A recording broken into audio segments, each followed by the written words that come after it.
de los momentos importantes, difíciles de la toma de decisiones, de la designación de colaboradores. ¿Cómo pintan estos primeros 40 días? Vamos bien, estamos pues cumpliendo el propósito de no perder el impulso, de no perder el tiempo. Se triunfó, así lo decidió la gente el día 1 de julio, y no nos sentamos, nos seguimos de largo. Ya habíamos dado a conocer a los miembros sí, del gabinete, ya teníamos propuestas,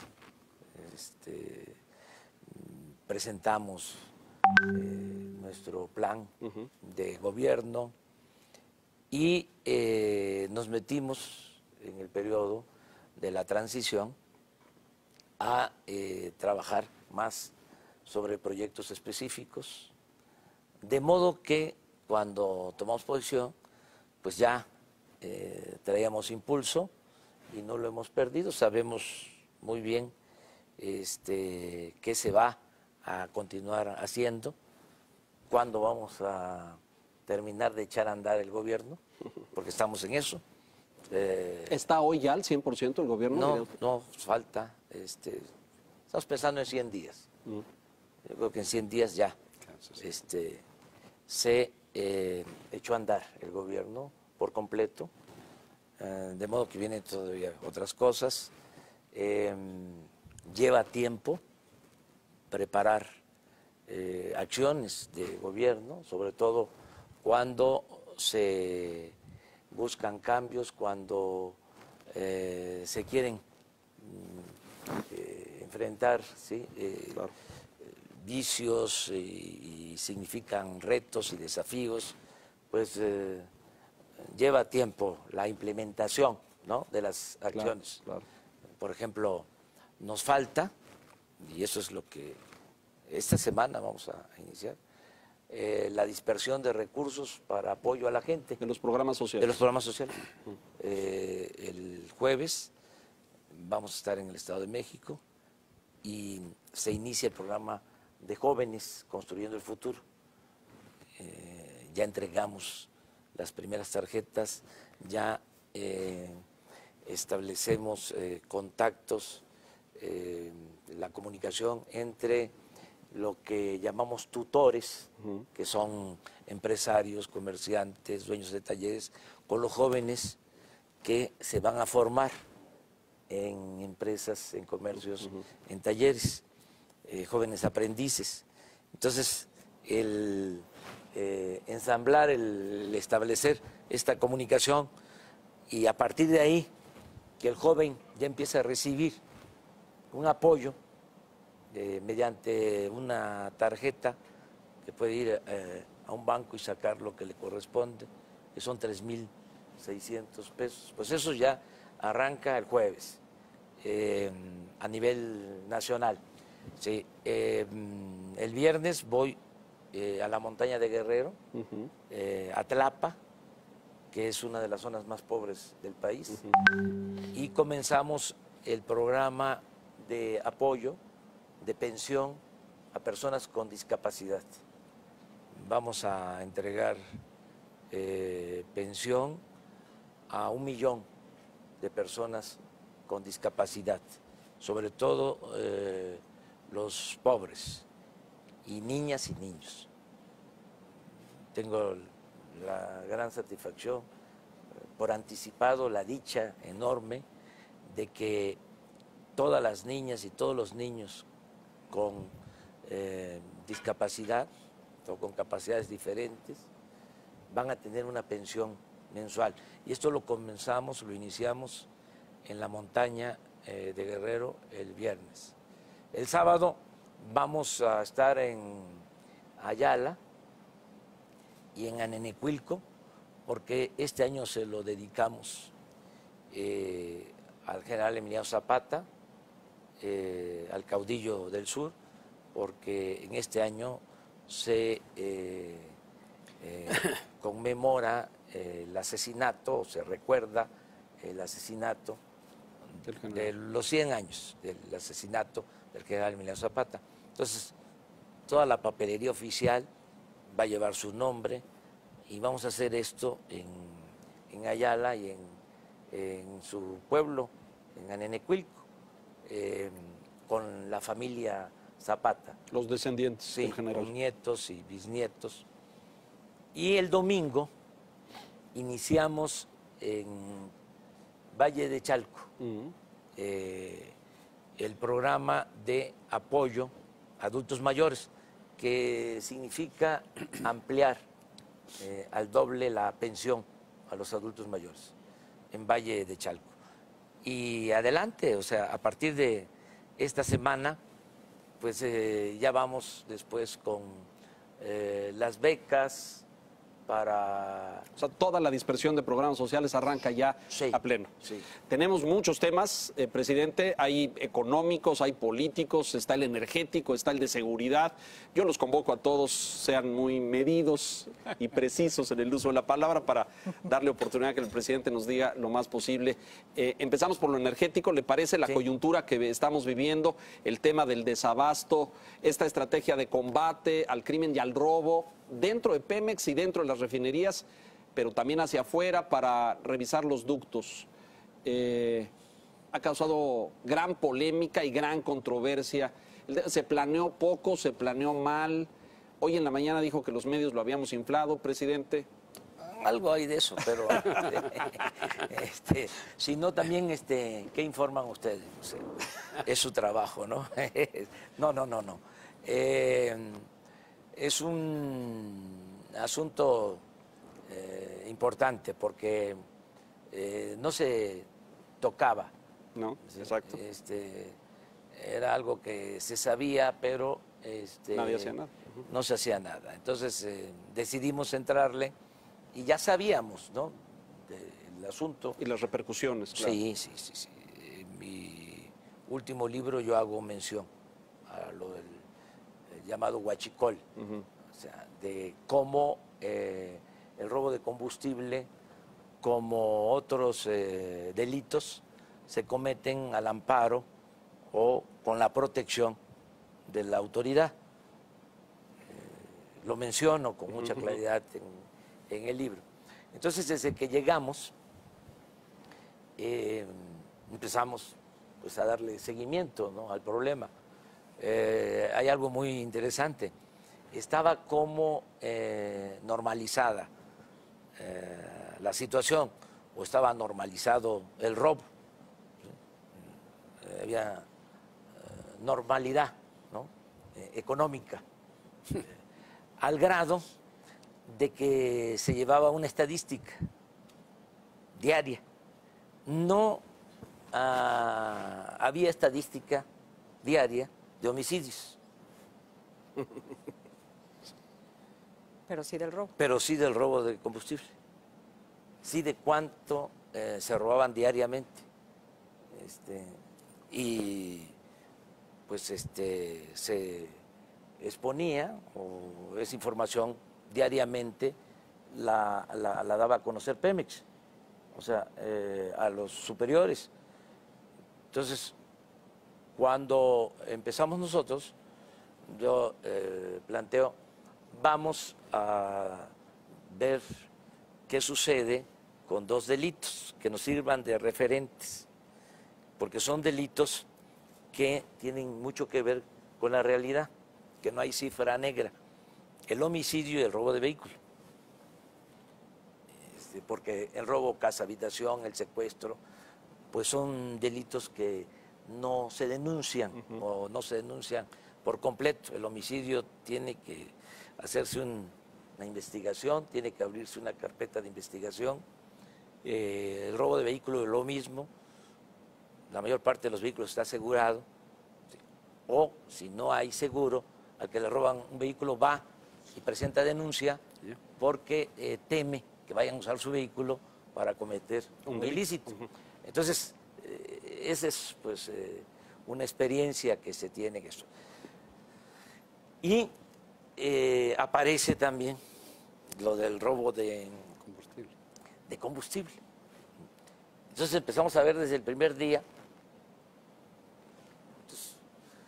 como una especie de enajenación, ¿no? Se robaron 2.000, 3.000 litros. barriles. Barriles. ¿No? Diarios. Diarios. Y entonces, y la barra, ¿no? De un día y bajó y luego subió. Digo, a ver, vamos por partes. Primero, a ver quién de aquí, sí, con toda sinceridad, sabe cuántos litros tiene un barril. Barril. Sí. Vamos a empezar por ahí. Se lo preguntó a su gabinete. Sí. O la pregunta es para nosotros porque No. y le responde. No. 152. Sí, entonces Aquí hay expertos. El único que se lo sabía era Enrique. hago la pregunta ahí pues, a todos y la hago pues a todos los que nos están viendo, ¿no? A ver, ¿cuántos litros tiene un barril? Ya, pues, bueno, pues tiene 159 litros, o sea, un barril. Y 9. A ver, y vamos a traducir esto a pipas. ¿Cuántas pipas son? No, pues 700, 800 pipas Diario. Al día. diarias, ¿sí? Diario. Sí, y un día de 1.100, 1.200 pipas. Entonces, a partir de ahí, ya teníamos decidido participar, se estaba preparando, ¿no?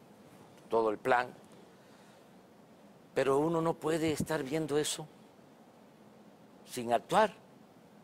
O sea, te sientes cómplice, ¿no? Es decir, ¿cómo me voy a acostumbrar a esto? Presidente, creo que nadie cuestiona el golpe que fue al robo el golpe que dio su gobierno al robo de combustibles. Pero lo que sí está discutiéndose es el cómo.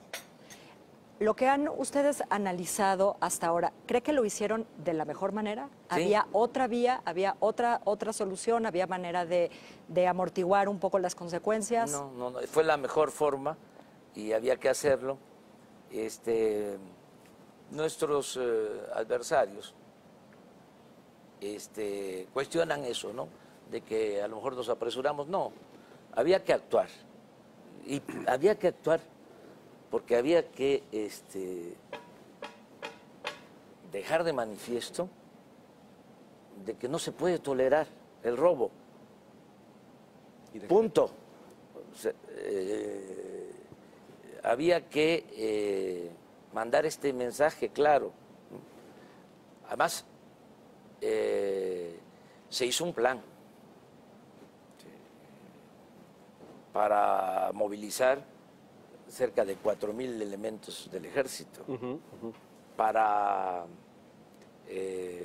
tomar las instalaciones, refinerías, centros de distribución de gasolinas, de diésel,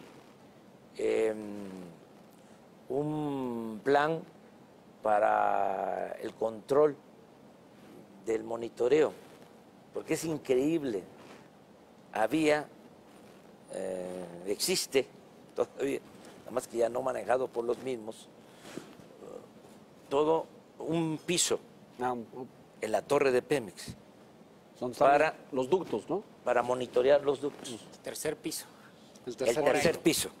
Bueno, entonces, ahí Estaban viendo cómo todo. O sea, ahí se puede ver cómo se empaca un ducto, así se le llama técnicamente, cuando se llena de combustible, ¿sí? La presión. Y luego cómo disminuye. Y luego cómo disminuye. Y hay también normas establecidas para el manejo, ¿sí? De ese centro de control. Por ejemplo, cuando baja la presión y se advierte de que hay fugas, de que están ordeñando, coloquialmente hablando, el ducto, pues el que está en el mando tiene que cerrar el ducto.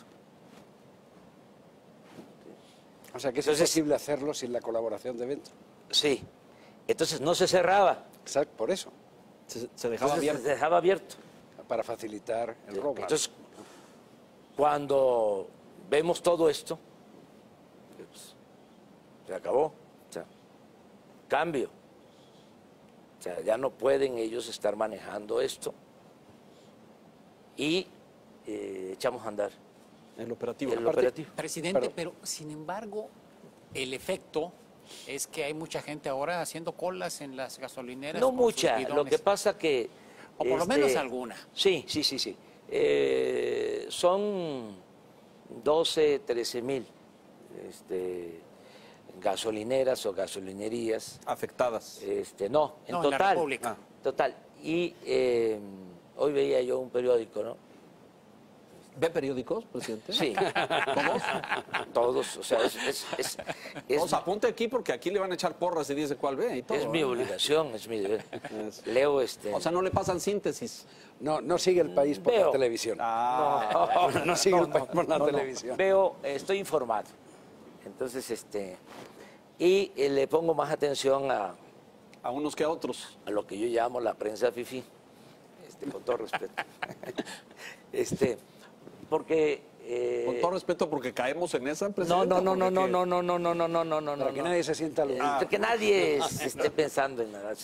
Es donde están nuestros adversarios. O sea, porque sí tenemos adversarios, no enemigos, ¿no? Tampoco es así la fantasía, y además no queremos que no haya crítica o que no tengamos adversarios, porque entonces estaríamos aspirando a una dictadura, y nosotros lo que queremos construir es una auténtica democracia. Entonces sí vemos que tenemos adversarios, o sea, que nosotros consideramos conservadores, como lo establece el término, ¿no? Los que quieren conservar, Pero los que en la quieren prensa, mantener presidente, el statu quo. No, es una corriente de pensamiento que ha existido siempre y que se manifiesta también en los medios. Siempre ha habido una prensa conservadora. Bueno, entonces sí veo, pero hoy en un periódico de estos que yo respeto pues mucho, también que no quiero que se malinterprete, porque no va a haber censura en el gobierno, pero sí vamos a debatir, sí vamos a ejercer el derecho a la réplica. O sea, va a haber diálogo circular, no nada más el cuestionamiento. Entonces, veo hoy que dice, hay desabasto en la Ciudad de México, hoy. Hoy eso empezó. Sí, y hoy y hay de hecho, desabasto en 6 Santa Fe. gasolinerías. Bueno, tú leíste la nota. Sí, claro. Sí. 6 gasolinerías. Seis. No, ahora O sea, el rumor de la como dirían tarde los jóvenes, es que se hace extendido. Pero, Es una exageración. O sea, ¿cuántas gasolinerías tiene la ciudad, presidente? Usted que se lo pues sabe debe tener como 800,000. 800. Sí. Y- Entonces, en 6, y la verdad que no deben de ser 6, deben ser más. Deben Pero- ser más. Deben ser Pero de- no sé, 20, nosotros Algunas calculamos. decenas, tal vez. Sí. Pero sí, de cualquier manera, sí. yo creo Entonces, que pensamos que poco a poco se va a ir normalizando. ¿Cuándo, Y presidente? no queremos Ponerle día. no, porque entonces ellos mismos, nuestros amigos, los conservas, vuelven. van a decir, ya llegamos. Y no cumplieron. Al fin de semana, no ha cumplido. Sí, no, que nos dejen. O sea, lo vamos a resolver. A cambio, ¿qué cosa le puedo decir a la gente? No, de que a partir de que iniciamos el plan, bueno, se robaban en promedio cerca de 800 pipas diariamente. A partir del plan, traemos como 120, 130 pipas robadas todavía. Sí. Han dejado de robar 600 pipas diarias. Estamos hablando que se han dejado de robar como 8,000 pipas Oye, hacía yo la cuenta y es aproximado de que si se ponen las pipas una tras otra, significaría como 80 kilómetros de pipas. Lo que hemos evitado que se roben en dinero 2.500 millones de pesos. En días. En días. En días. 2.500 millones. Bueno, es que se robaban más de 60.000 millones de pesos al año. Pero eso además, presidente, es frontal en el primer principio de su gobierno y de la cuarta transformación, que es la lucha contra la corrupción. Sí. Y además, perdón, y además a mí me parece muy significativo dos cosas. Primero, cuáles son los costos de enfrentar eso, que es increíble lo que usted explica, de que todo el mundo sabía que ese robo se producía y era un Pemex bis. Yo le oí decirlo a usted en una conferencia de prensa. El tema está, esto forma parte ya de lo que van a ser los ejes de sustituir, por ejemplo, la guerra contra los cárteles en la corrupción, empezando por la corrupción de dentro. Sí, sí. El principal problema, Antonio, del país es la corrupción. Claro, por eso. O sea, esto del robo de combustibles es una muestra, ¿no? O sea, muy importante, muy dentro. Se empieza a dar.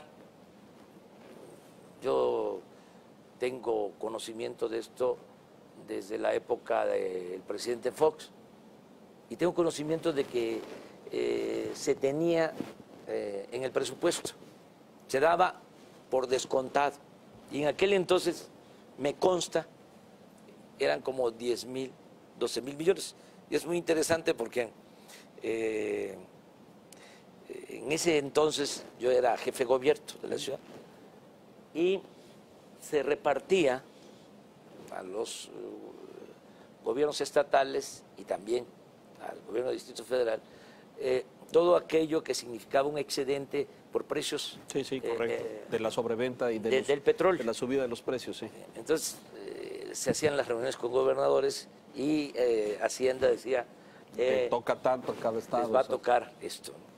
Yo por lo general no iba a esas reuniones. Pero el secretario de Hacienda, digo, el de Finanzas, de aquí de la ciudad, me insiste, no, hay que ir, fíjense que van a Era Urzúa, repartir. ¿no? Era Urzúa, en ese momento. Sí, Carlos Urzúa, el mismo que ahora es secretario de Hacienda. Van a repartir los excedentes, va a haber, y ahí voy, no sé, en un estado, en San Luis Potosí, en alguna parte. Y estaba de secretario Francisco Gil y de subsecretario Carstens. Entonces aparece Carstens, pues todos los gobernadores, ¿no?, frotándose las manos, pues, todos les iba a tocar algo. Maeceados. Creo que se iba a repartir un excedente de 15.000 millones de pesos en aquel entonces. No sé, 2003, por ahí. 2002, 2003. Entonces, Carsten, ¿no? Pues sí, hay este excedente porque se calculó que iba a ser tal el precio del petróleo y fue mayor. Fue mayor el reparto. Pero tenemos que considerar que hubo una fuga por el manejo de los combustibles, hay una fuga, por robo de combustible. Creo que de 10.000 o 12.000 millones. El caso es que no quedaba nada. Así, en la reunión con todos. Me acuerdo que... O sea, el excedente cubría lo que se habían robado. Lo que se habían robado en ese ejercicio. En ese entonces, 10.000 millones. Sí, pero fue aumentando hasta llegar a más de 60.000. Entonces, solo en esto, porque todavía hay que ver qué está pasando con la extracción de petróleo crudo. También. Y sobre el control de la producción petrolera. O sea, ¿qué pasa en las plataformas? ¿Qué pasa allá en los ductos? ¿Qué pasa en los puertos? O sea, muchas cosas estas. Bueno, pero en fin, había que actuar, nos va a llevar algún tiempo normalizarlo. Yo reconocí de que la forma más barata de transportar la gasolina y los energéticos pues son los ductos. O sea, luego los buquetanques, luego el tren y luego las pipas. Son más caras. O sea, se necesitan para abastecer las gasolineras o gasolinerías alrededor de 3,000 pipas para estar abasteciendo constantemente. Entonces, ¿cómo cerramos? Y no está totalmente cerrado. Vamos abriendo ductos. Sí, ductos, de acuerdo a la vigilancia que se va creando, se va abriendo y de acuerdo a la necesidad también de cada zona del consumo de gasolinas. Entonces, eso es lo que estamos haciendo y distribuyendo por pipas. El momento es bueno por dos razones. Una, porque tenemos gasolina. Tenemos gasolina suficiente. No hay problema de eso. No hay problema. O sea, pero hay que ponerla donde se necesita. Sí, es un asunto de distribución. Pero es muy importante tener la gasolina en las instalaciones de Pemex, tenerla, porque no hay que olvidar que desgraciadamente estamos comprando la gasolina en el extranjero. O sea, consumimos 800,000 barriles diarios y compramos 600,000 barriles. Solo producimos en México 200,000 barriles. Entonces, el tener gasolina significa una garantía. O sea, porque en el peor de los casos, ¿sí?, se abre. El ducto. Se abre el ducto, o los ductos. ¿Sí? Con el precio, el costo de que van a robarse, porque son instalaciones paralelas. Pero el país no colapsa. Sí. Claro. Pero podemos resistir, porque tenemos la gasolina, ¿no? Podemos ir resolviendo. Con el apoyo de los ciudadanos, Claro. o sea, con el apoyo de todos. O sea, que la nos gente necesita comprendan. gasolina, presidente, Sí, que para nos moverse, claro, para ir, sí, para venir. ¿no? Pero que no va a fallar y que no van a tener problema y lo vamos a resolver. Pero que no haya sean parte de esta guerra pánico, contra o sea, que actuemos con racionalidad y que se entienda que es en beneficio de todos, porque al final de cuentas los 2.500 millones que nos estamos ahorrando, pues es dinero del presupuesto. Claro, claro. ¿Sí? Esto significa que no aumente el precio de la gasolina, significa que no tengamos que aumentar impuestos. ¿Sí? Todo esto es en beneficio de los mismos ciudadanos. Bueno, esa es una circunstancia favorable, el que tenemos gasolina. Otra cosa que es importante es que está bajando en el mercado internacional el precio de las gasolinas. Entonces, no se puede justificar una alza de precio. O sea, en este tiempo es cuando están mejores los márgenes de utilidad de los concesionarios, de las gasolinerías. Es decir, no podría subir el precio a pesar de este momento. Porque nosotros estamos vendiendo, porque Pemex todavía es el que distribuye la gasolina, el 95% de la gasolina, y la está vendiendo, ¿sí?, al mismo precio. Y más bajo. Y más abajo. Porque está bajando el precio internacional. Entonces, esas condiciones son inmejorables para llevar a cabo una acción de este tipo. Entonces, no hubo improvisación, teníamos que hacerlo Y yo espero que se resuelva bien y que salgamos adelante. Presidente, hay un principio que señala que el ejercicio del poder desgasta. Usted llegó con un nivel de aprobación y popularidad impresionantes, sin precedente en mucho tiempo. Sin embargo, medidas como esta, y sirve de ejemplo, pues finalmente, más allá de que al final van a terminar beneficiando a la población, pues implica que hay quienes las rechazan. Pasó lo mismo en el caso del aeropuerto. Probablemente al final sea una decisión correcta, no lo sé, pero generó inquietud, incertidumbre. ¿No percibe que va usted demasiado rápido, que está tomando muchas decisiones que están generando ese tipo de reacción? Porque es inevitable que la velocidad a la que se están tomando las decisiones provoque este tipo de, a veces, enfrentamientos, rechazos de los que llama sus adversarios. ¿Cómo lo ve? Es que tiene que llevarse a cabo el cambio. Y no es un cambio de gobierno, lo dije, es un cambio de régimen. Es una transformación. Entonces, hay que actuar también con prisa y con profundidad. Pero la prisa sí provoca errores. Sí, pero cuando hay planeación, no. O sea, cuando hay experiencia, no. El caso del aeropuerto. Sí. Estaba bien analizado, bien estudiado. Pero además, la gente suele ser muy inteligente, el pueblo es muy sabio, tiene un instinto certero. Hicimos una consulta y la gente dijo no. Una de las cosas más importantes de estos tiempos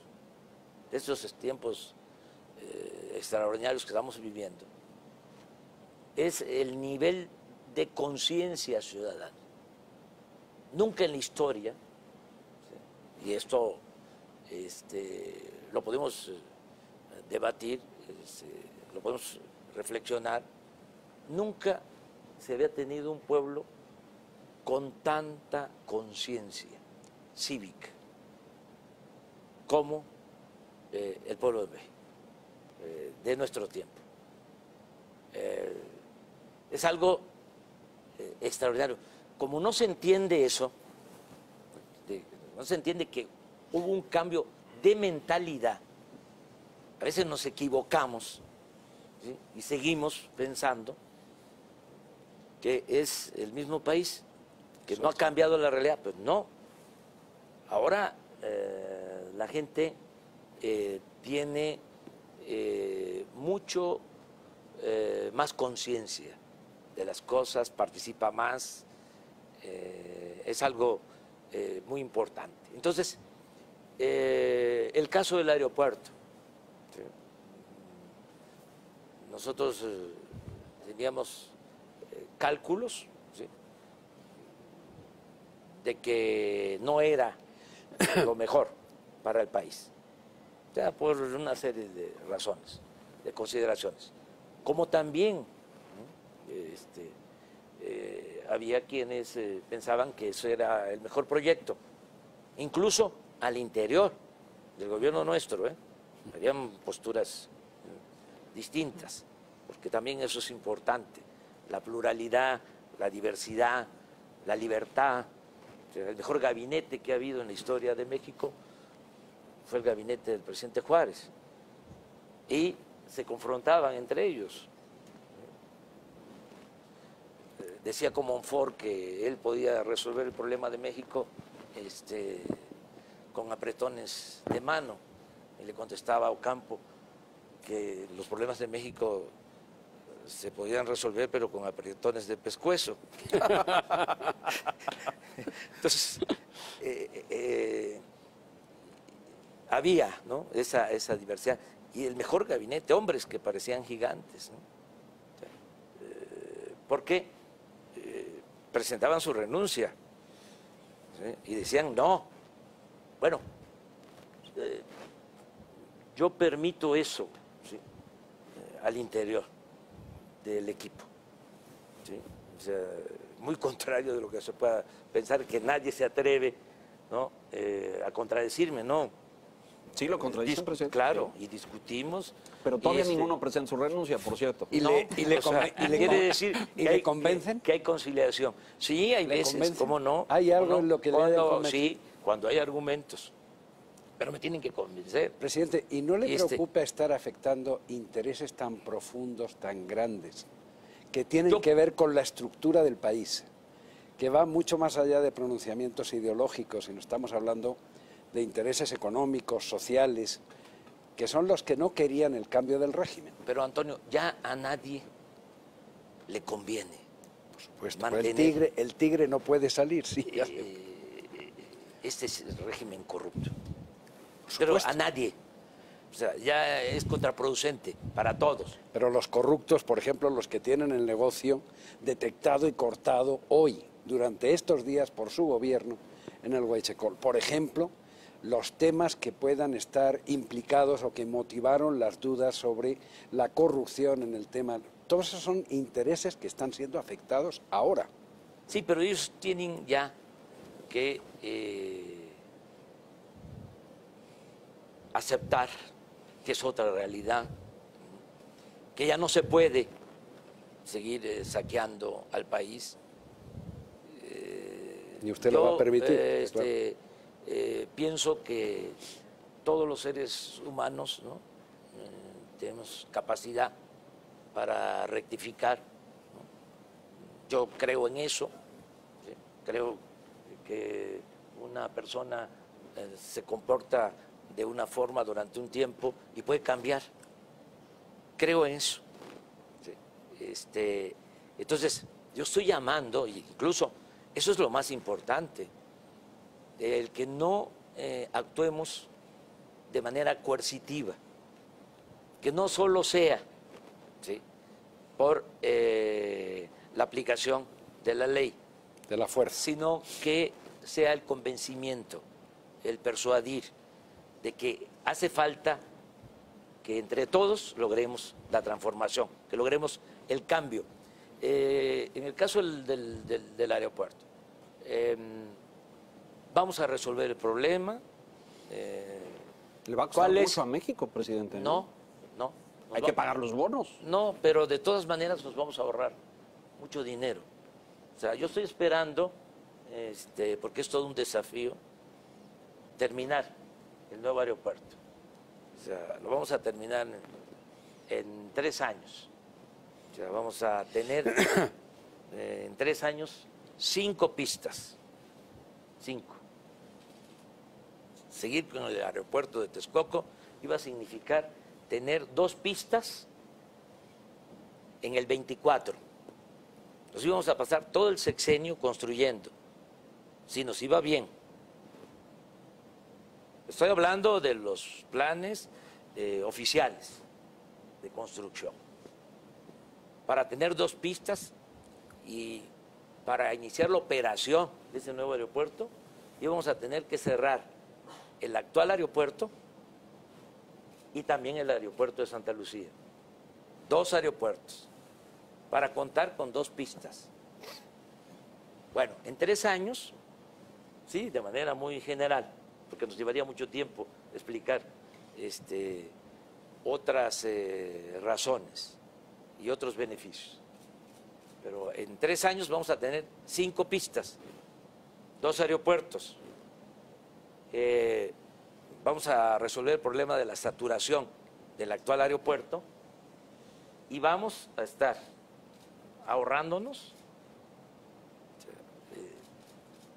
por lo bajo 100,000 millones de pesos, aún pagando los bonos y la fibra y Híjole, presidente, lo que no ya nos se salen las invirtió. cuentas. Eso no dice la servilleta. Eso no dice, bueno, no solo la servilleta, sino lo que se debe de bonos, el compromiso del TUA, del impuesto, Todo. de ese que va a estar comprometido ahí por los siguientes no sé cuántos años. Yo te hago las cuentas de manera muy sencilla. de manera muy sencilla. Tenían estimado 300,000 millones de pesos. ¿Para acabar con Texcoco? Con Texcoco. El costo. 300,000 millones. Pero el costo total, dice Total, usted. sí, Correcto. 300,000. Sí. Nada más, Sí, como 15,000 millones de dólares. sí, digamos. añado que cuando empezaron el tren De Toluca. de Toluca a la Ciudad de México estimaron 29,000 millones. De pesos. De 29,000 millones de pesos. Y llevan, o sea, se lleva hasta ahora 65,000 millones. ¿Y qué provocó eso? Que quedó inconcluso. Y que todavía faltan 20,000 más. Yo estoy hablando de las estimaciones. El cálculo, sí, la estimación oficial eran 300,000 millones. Nosotros vamos a resolver el problema de la construcción. De los cuales ya se habían gastado más de la mitad, 150, 180. Sí, sí, Y como buena parte de bonos que venían del sí, extranjero, sí, sí, ¿cierto? Sí, sí. Pero estamos hablando de 300, en general, sí, partiendo de esas. Nosotros vamos a resolver el problema con 80,000 millones. 80,000 millones. Va a costar la conexión Santa Lucía. del aeropuerto actual con Santa Lucía, la conexión, o sea, el tren elevado que vamos a construir, el arreglo al aeropuerto actual, que tenemos que arreglarlo. Y vaya que lo necesitan, Sí. presidente. Sí. ¿Y qué creen que está pasando en el aeropuerto actual? Usted ahora lo visita mucho. Sí. Pues se, hoy... se está hundiendo. Sí, claro, como no, lo sabemos todos. Lo vemos. presidente. Entonces, y no está, ¿sí?, en el lago de Texcoco, o sea, está cerca del Peñón, o sea, es la parte un poco más firme, ¿no? Lo otro Es agua. O sea, era pues un lago, construir el aeropuerto en un lago. Pero bueno, vamos a poder terminar el nuevo aeropuerto, 80,000 millones, porque vamos a construir, además de la pista militar actual, 2 pistas nuevas, por eso vamos a tener 3 en Santa Lucía y las 2 actuales. Desde luego, una nueva terminal también en Santa Lucía. Todo eso por 80,000 Todo millones. eso por 80,000 Es usted un mago, presidente. Tren elevado, conexión, pistas nuevas y terminal. Uy, presidente. A las pruebas me remito. Está bien, vamos a ver los números. Es que es muy interesante. ¿Qué va a pasar Esto es que, si ¿saben qué? Mitre y OASI, estos organismos internacionales que regulan la aviación civil, no otorgan su respaldo, su beneplácito para que ahí aterricen Ya. aerolíneas internacionales? Ya Ya lo nos dieron calcularon. un dictamen, sí. No hay ningún problema. No hay ningún problema. Eso Es muy técnico, está bien. No solo técnico. Fue muy manipulado. O sea, le voy a dar un dato. O sea, saturaron deliberadamente el actual aeropuerto. ¿Por qué lo saturaron? El aeropuerto de Toluca tiene capacidad para 600,000 Pasajeros. pasajeros. Mueve 60,000. Movía mucho más, ¿sí?, y prácticamente lo cerraron.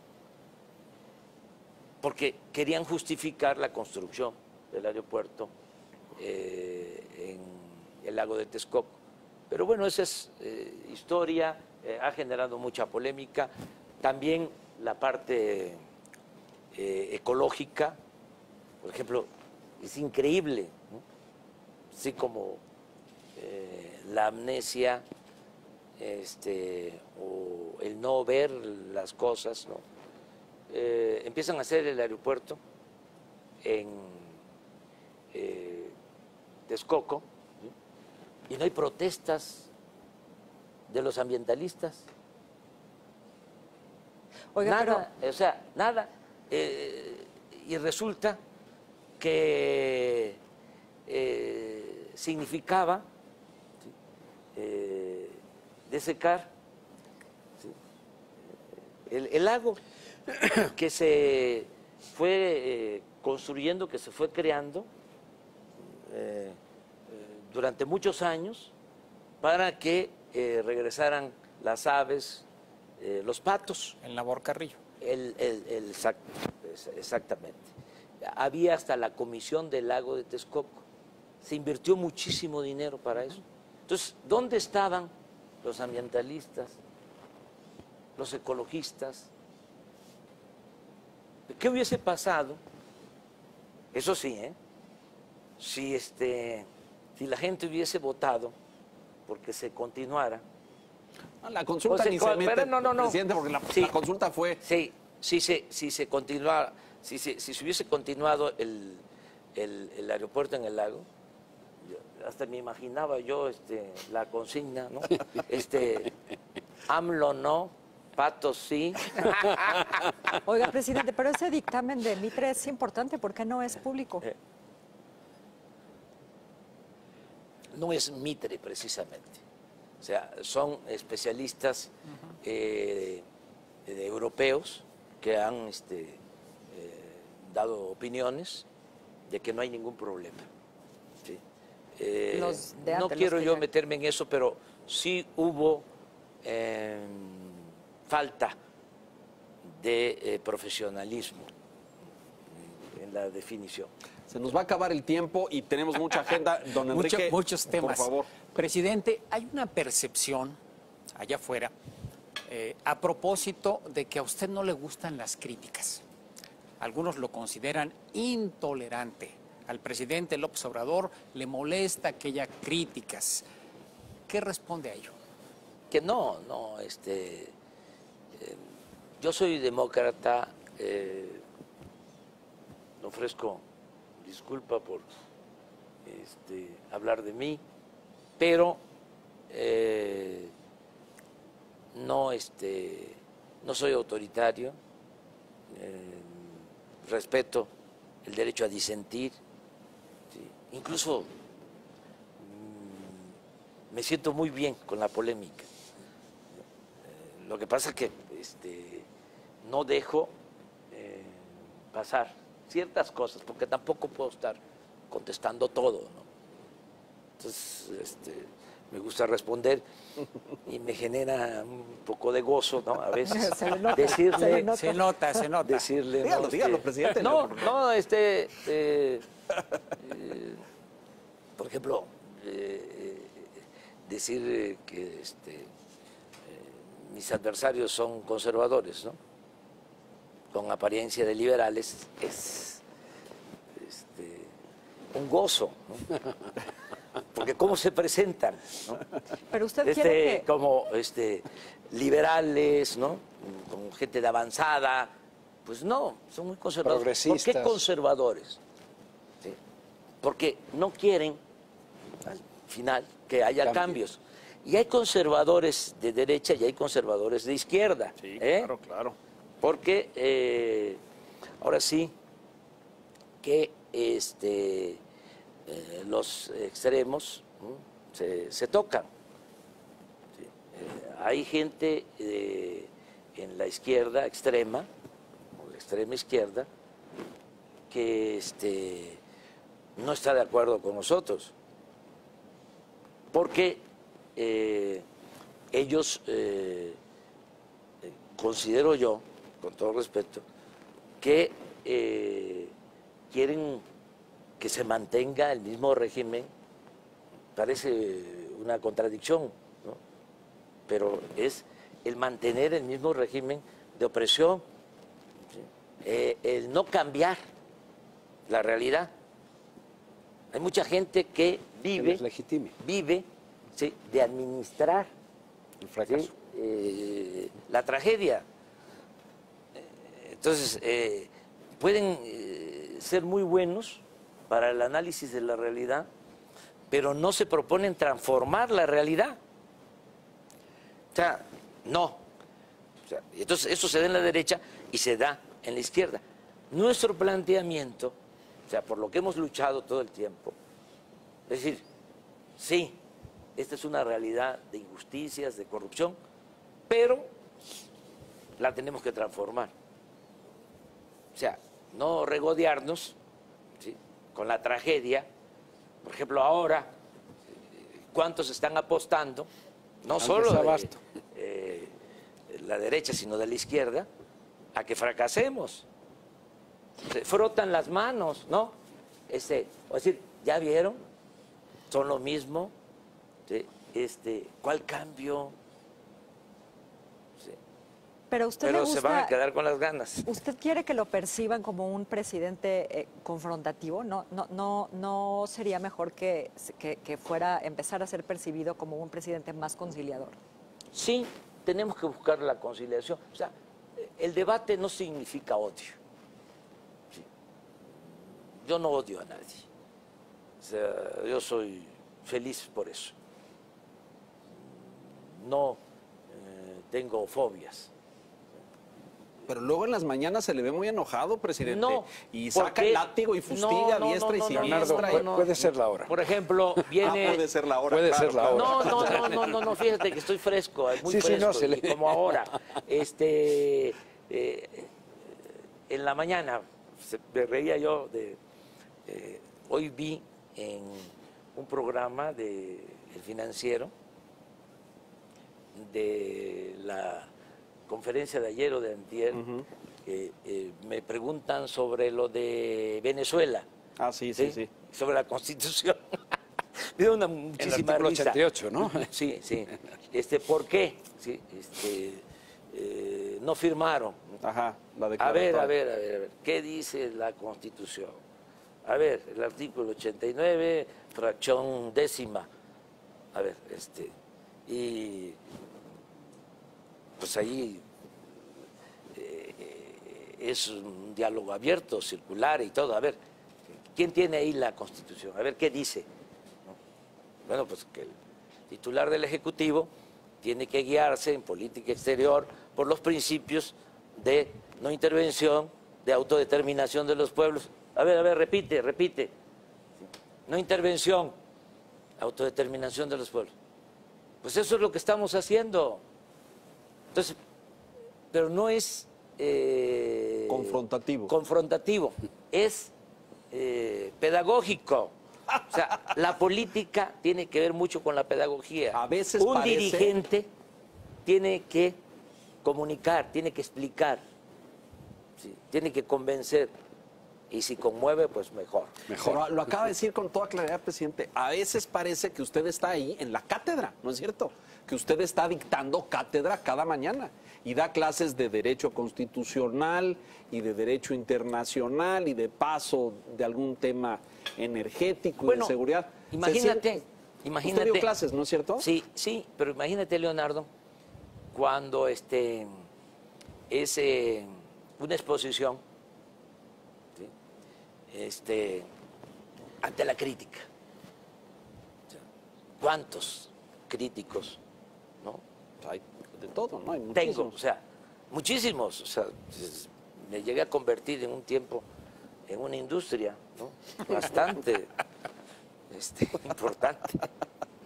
O sea, el cuestionarme significaba mantener, ¿no? A comunicadores y a medios. O sea, había articulistas, ¿sí? Que Vivían de criticar a Andrés Manuel. cobraban por eso.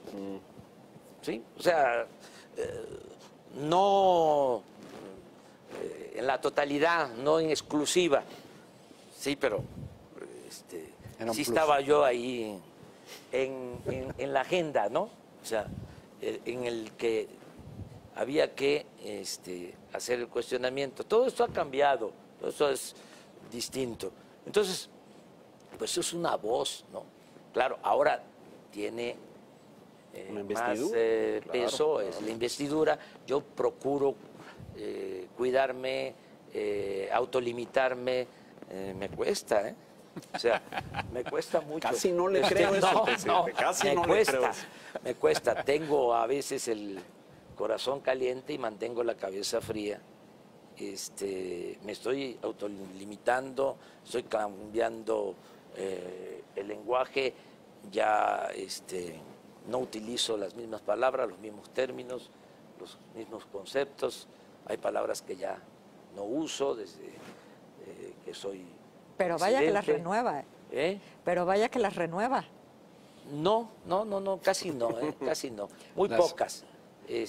Por ejemplo,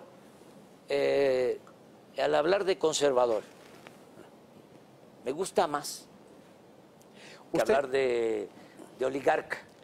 Sí, claro. Me gusta más. ¿Usted no ve polarizado al país, presidente? Sí.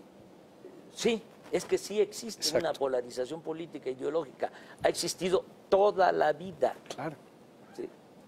Es hipócrita, ¿sí? Pensar Que no. que no. Entonces, es más transparente decir, bueno, tenemos posturas distintas. O sea, y esto es válido en todas partes. Por eso me gusta lo de conservador. Porque las dos corrientes de pensamiento que han existido siempre, pues ha sido el conservadurismo y el liberalismo. Todo lo demás, ¿sí?, es Producto de eso. accesorio. O sea, hablemos del socialismo, del comunismo, neoliberalismo, populismo, pero la esencia de las dos corrientes del pensamiento en el mundo siempre han sido estas. Y en el caso de México,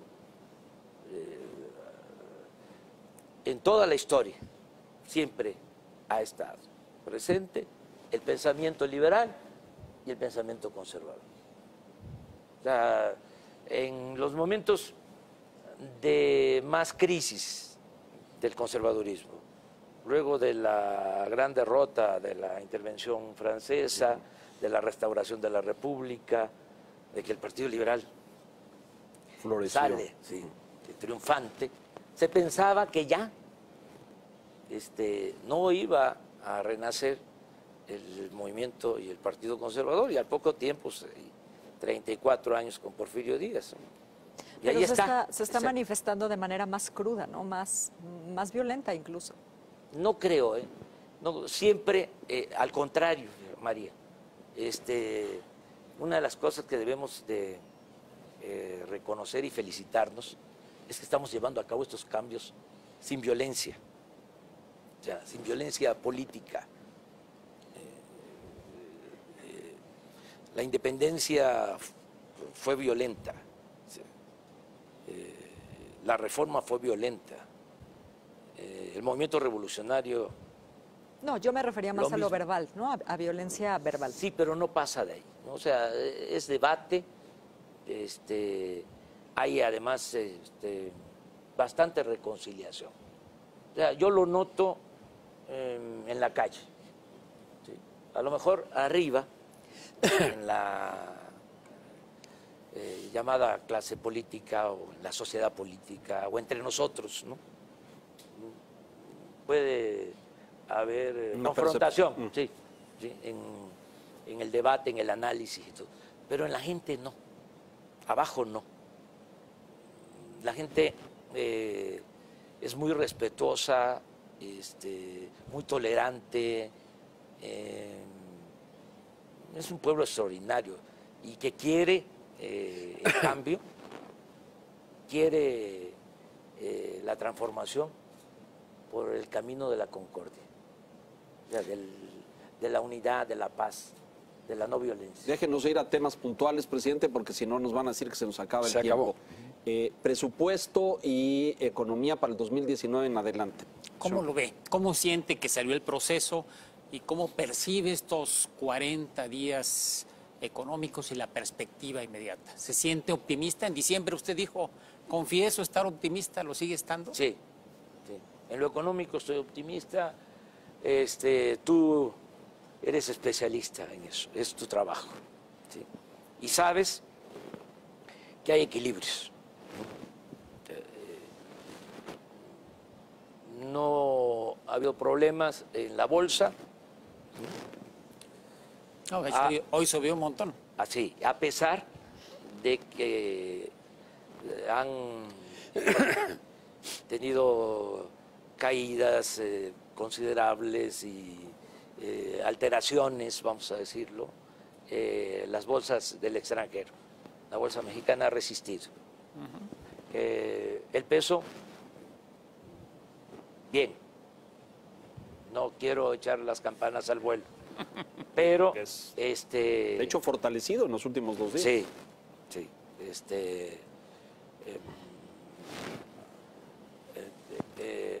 hemos logrado fortalecer el peso, no se ha depreciado nuestra moneda. Yo creo que en el mundo, en los últimos meses, o sea, a partir del día 1, es de las monedas más fuertes. Estaba yo viendo una información que, bueno, ustedes pueden aquí saber si es cierto, de que está considerado México como uno de los países con más seguridad para la inversión. O sea, un país en el que se puede invertir, hay confianza. Entonces, vamos bien. En el caso del presupuesto, fue bien visto el que sea un presupuesto muy equilibrado. Cumplimos con los compromisos de no dejar de pagar servicio de deuda, de destinar recursos para el pago de pensiones, de jubilaciones. Se incrementó, esto no se sabe, pero es importante, se incrementó el monto de las participaciones federales a los estados, en términos reales, en 8%. O sea, van a recibir más los estados y municipios. Pese a la posición de algunos gobernadores. Sí, porque pues están en su deber, ¿no?, de pedir más para sus estados. Están cumpliendo su con trabajo, eso. ¿no? Es su trabajo, claro. es su trabajo. Pero lo cierto es que hubo un tratamiento muy respetuoso. Y al mismo tiempo tenemos inversión. Vamos a tener cerca de 700,000 millones de pesos para inversión. O sea, creció el monto de inversión y aseguramos todos los programas sociales, los compromisos que hicimos. Sin déficit, sin aumento en el déficit, sin deuda, sin impuestos, sin aumentos de impuestos en términos reales y sin gasolinazos. Entonces, ahí vamos, va bien. El objetivo es que haya crecimiento económico, ¿sí? Ese es el objetivo que tenemos. Pensamos que lo vamos a lograr porque tenemos proyectos muy importantes. Vamos a desarrollar mucho el sur-sureste, ¿sí? El Tren Maya, la siembra de 1 millón de hectáreas de árboles frutales maderables, que va a representar dar empleos a 400,000.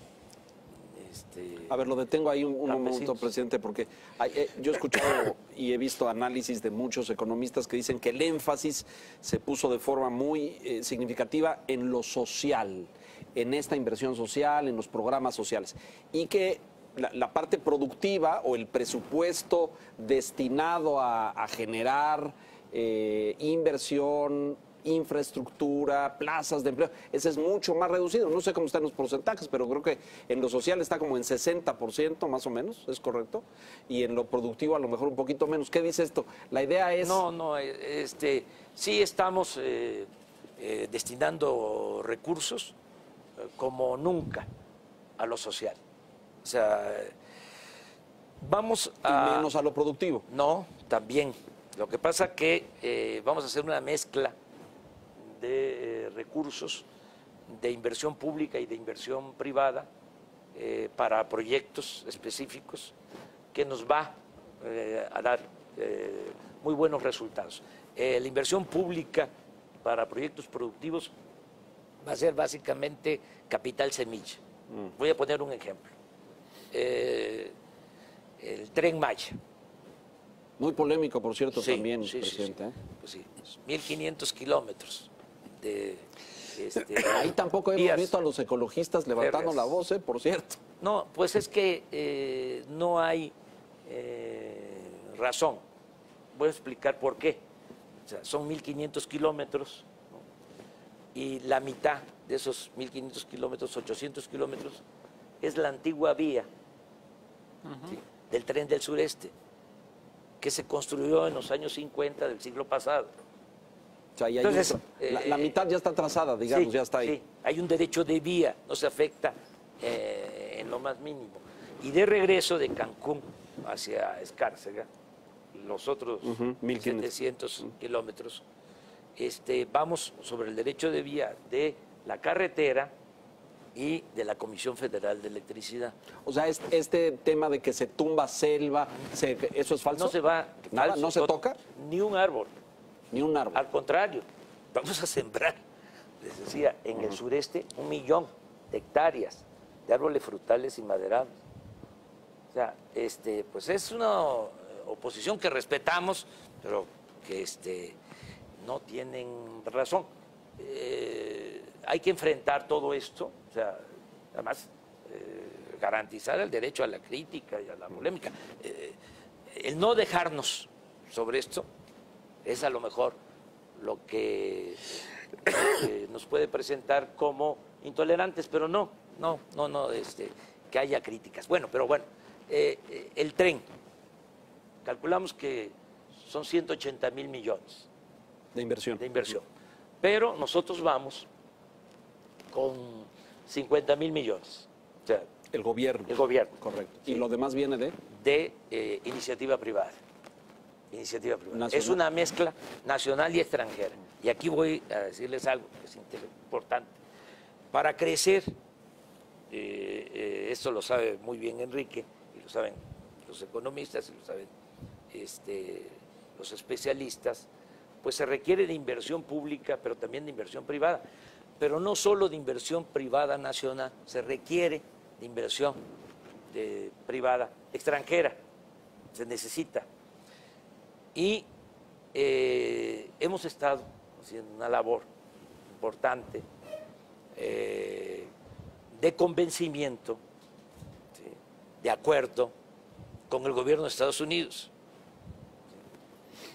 para que el fenómeno migratorio lo enfrentemos con desarrollo, con empleo, y lograr que la migración sea optativa, ¿sí? no obligatoria. La gente no sale de sus pueblos, no abandona a sus familias gusto, claro, por gusto, no, sino lo hace por necesidad. claro. Entonces vamos a desarrollar. O sea, esto lo han estado hablando sureste. con Washington. Sí, con el presidente Trump, que ha sido respetuoso con nosotros. Y estamos trabajando. Hasta ahora, a ver el jueves que va a ver la el frontera. jueves, sí. Sí, pero nosotros vamos a buscar siempre una relación de cooperación y de amistad. Pero con el usted ve al gobierno de Estados Unidos. Unidos invirtiendo en Centroamérica como le propuso. Es que quiero decirles eso. Se comprometieron a invertir en Centroamérica 5,000 millones de dólares. Y lo más importante es que tenían un compromiso inicial de inversión para México de 2.800 millones de dólares y lo ampliaron y decidieron invertir 2,000 millones de dólares más en el sur-sureste. Estamos hablando de 4.800 millones de dólares de inversión extranjera. Si logramos esto, de llevarse a cabo esto, de 18,000 millones de dólares de inversión extranjera para este año, ¿sí? que fue lo que se obtuvo el año pasado, o algo parecido, no sé, Enrique, esa cantidad, 18,000 millones de dólares, si nosotros logramos inversión extranjera, porque no es nada más con Estados Unidos. Tenemos acuerdos de cooperación con Canadá y viene ahora el presidente español y queremos llegar a acuerdos de cooperación. Nosotros tenemos como socios comerciales, como socios económicos a Estados Unidos, en primer lugar, cuanto a inversión, y en segundo lugar a España. Entonces, nos importa mucho esta visita del presidente español, que además llevamos buena relación o nos hemos caído bien. Algo parecido a lo que ha sucedido, aunque parece increíble, por el presidente Trump.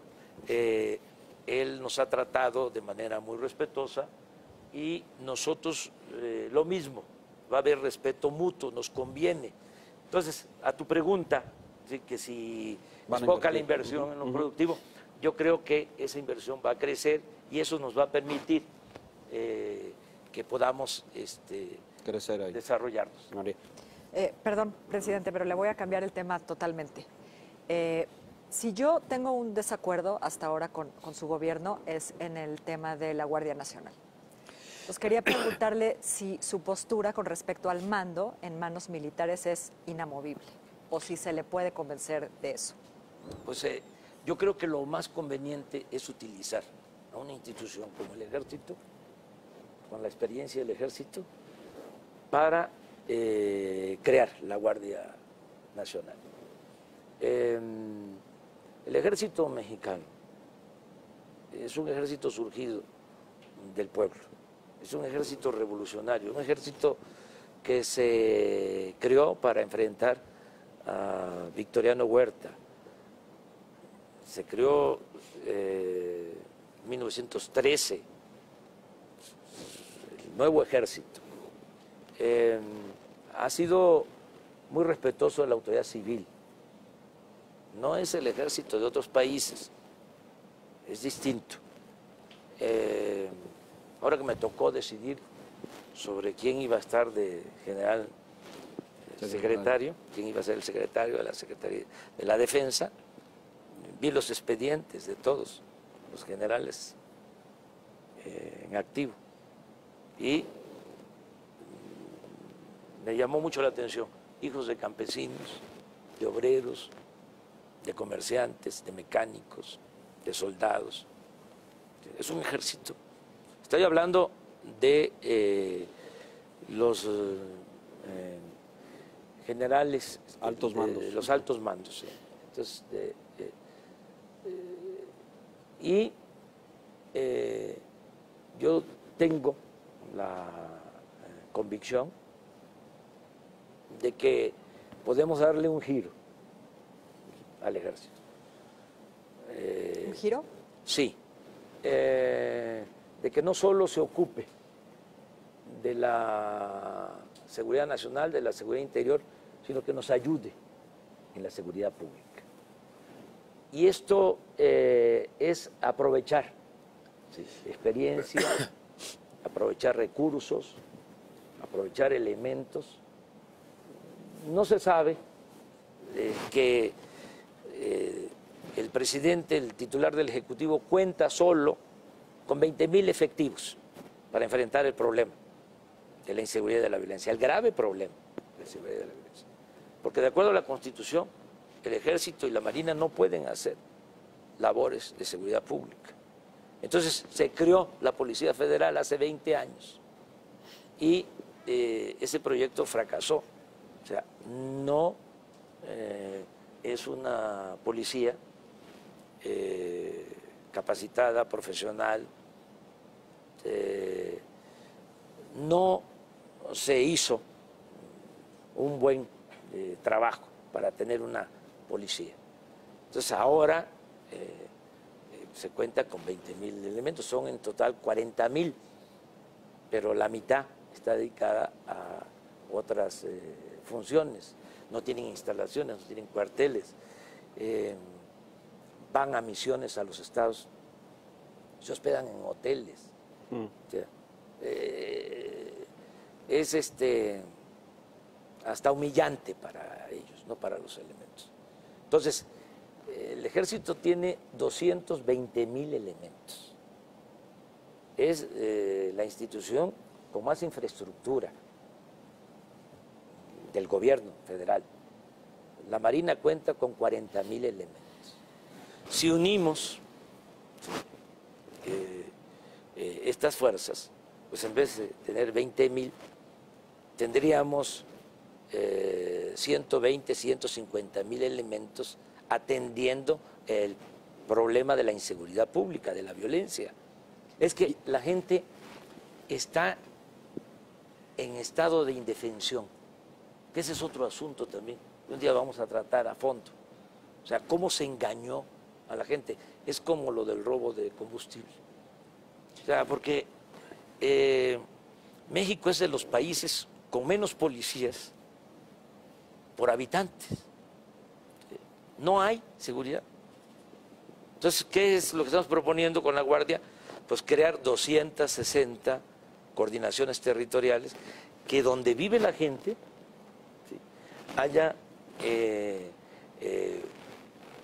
un cuerpo de seguridad de 300, 400 elementos, ¿sí?, enfocados a la seguridad pública, a la seguridad del ciudadano, no a la realización de operativos, ¿sí?, porque como no tenían elementos y como era otra la política, a ver, Pero bajo mando militar. Es que entonces no va a haber Sí. ¿Cuál es policía la nunca, diferencia sí, Ahí está, de estos 12 años? Estos 12 años, el Ejército y la Marina han estado en las calles, La han participado en diferencia- operativos, sí, que primero de que no se han ocupado de la seguridad pública.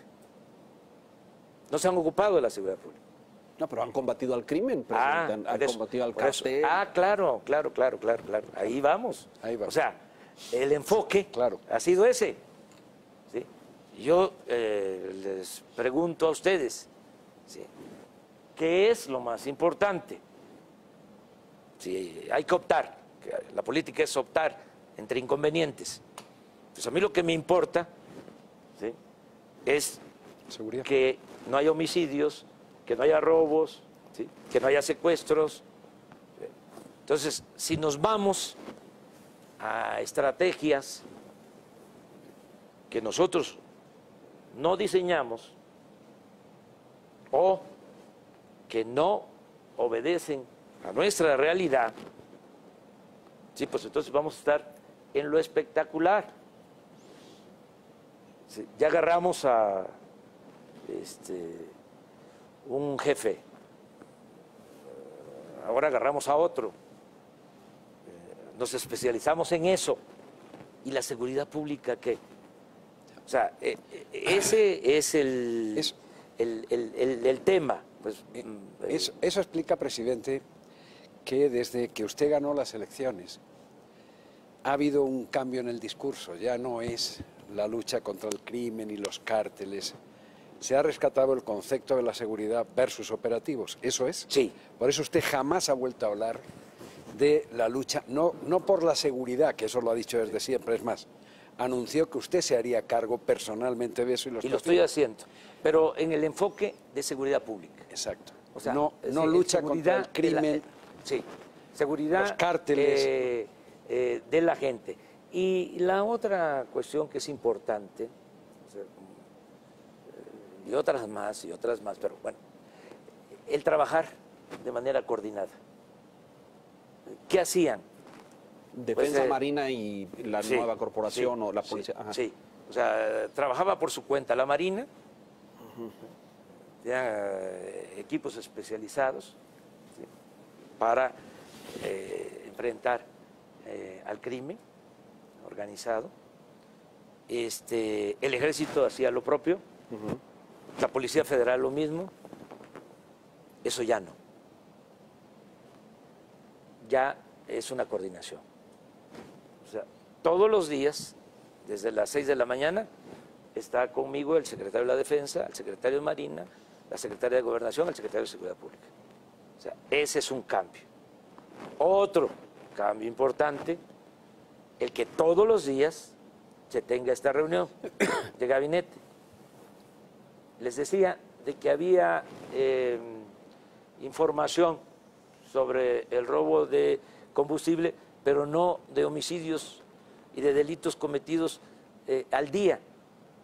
Se tenía un sistema, se tiene todavía un sistema de estadísticas para tener el reporte de lo sucedido cada mes. pero no se sabía cuántos homicidios se cometían en las últimas 24 horas y en dónde. Tuvimos que crear eso, porque ¿quién se reunía para ver eso? ¿Quién atendía el asunto? Pues se delegaba la función. Ahora no. Ahora yo estoy ahí todos los días, en la mañana, ¿no?, viendo qué está pasando. A ver, cómo estuvo Guanajuato en crímenes, cómo estuvo Tijuana, ¿sí?, qué está pasando en Guerrero, qué pasa en la Ciudad de México, en dónde, por qué. Entonces, son de los cambios. Y necesitamos el de la Guardia Nacional para enfrentar este problema de la inseguridad, de la violencia. 5 minutos. Y hablaba yo del giro. ¿Y cuál es el giro? O sea, el giro es que tengamos una Guardia Nacional que dependa, ¿sí?, de la Secretaría de la Defensa, como actualmente existe la Policía Militar, pero es una Guardia Nacional que incluya a la Policía Naval, que incluya a la Policía Federal, ¿sí?, y que se respeten los derechos humanos y los protocolos de uso de fuerza. O sea, es un giro. Pero eso podría ocurrir si tuviera mando civil también. Sí, pero para el propósito de tener esta guardia disciplinada, funcionando profesionalmente, yo considero, ¿sí?, que nos va a ayudar mucho el que esté adscrita a la Secretaría de la Defensa. Que no se olvide que el presidente de la República es el comandante supremo de las Fuerzas Armadas. Yo nunca voy a dar la orden de que se reprima al pueblo. Nunca. 4 minutos, O sea, presidente. Todos los actos de represión, inclusive la violencia de los últimos tiempos, las masacres, ¿sí?, llevadas a cabo por la Marina o por el Ejército, ¿sí?, se presentaron a partir de que había la orden de la autoridad civil. Y esa es una gran diferencia. ¿Y qué va a pasar con eso, señor presidente? ¿Qué va a pasar con eso que usted acaba de definir como masacres llevadas por el Ejército y la Marina bajo la orden del Poder Civil? Hay investigación en todo. Y nosotros no vamos a tapar nada. ¿Sí? Que se mantengan las investigaciones en curso, que se haga justicia. Tengo el compromiso en particular de aclarar lo de los jóvenes desaparecidos de Ayotzinapa y vamos a cumplir con eso. O sea, es muy distinto, nos llevaría tiempo Por supuesto. el hablar de venganza política, que creo que no es lo más conveniente. Creo en el punto final, pero esto nos llevaría más tiempo. Ese es otro programa, señor Ese es presidente. otro programa. Ese es otro programa. No, señores, no es otro programa, Tendríamos que es hacer otro una canal. serie. Lo que ustedes quieren es un canal. Presidente, nos acaba el tiempo. Conclusiones, María, por favor. No, pues qué conclusiones si esto acaba de empezar. Estamos empezando. ¿No? Sí, dejamos abierto el diálogo. Diálogo abierto. Lo que podemos hacer, presidente, es establecer el compromiso de que cada inicio de año de los próximos Esperamos 5, aquí Ya otra estemos tradición. aquí. Ya Lo toma. está. Ya, Ya, ahí tomado. está. Sean Quintana. Y cada semestre, porque No. usted quiere no. hacer 12 años en 6, entonces cada inicio de año va a ser cada 6 meses. Le tomamos la palabra. Sí, pero cada año sí Cada año hacemos sí. el compromiso, Muy bien. sí. Don Hacer un La mía- balance. La mía, seguir controlando al tigre. Sí. Que no salga. Sí, es muy importante. Por eso.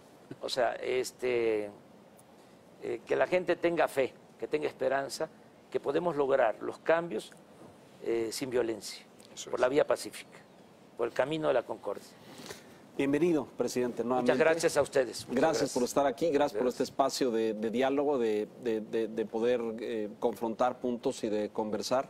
Dejamos la puerta abierta para que lo sigamos haciendo más adelante. Muchas gracias al financiero Muchas y gracias. a todo el equipo, a ustedes, a los camarógrafos, A todo el los equipo aquí, periodistas, exacto. desde luego a los directivos, a Manuel Arroyo, a los articulistas. Pareció flecha con destinatarios. No. A todos. A así, todos, muchas gracias. Con mucho afecto. María, gracias, buenas noches. Gracias. Don Enrique, buenas noches. Gracias. Don Antonio Navalón, un honor. Muchas su gracias, presencia, doctora. muchas gracias. Muchas gracias. Y a usted, gracias por la gentileza de su atención en esta edición especial, esta transmisión especial de La Silla Roja el día de hoy, martes. Continuamos con programación. Gracias, buenas noches.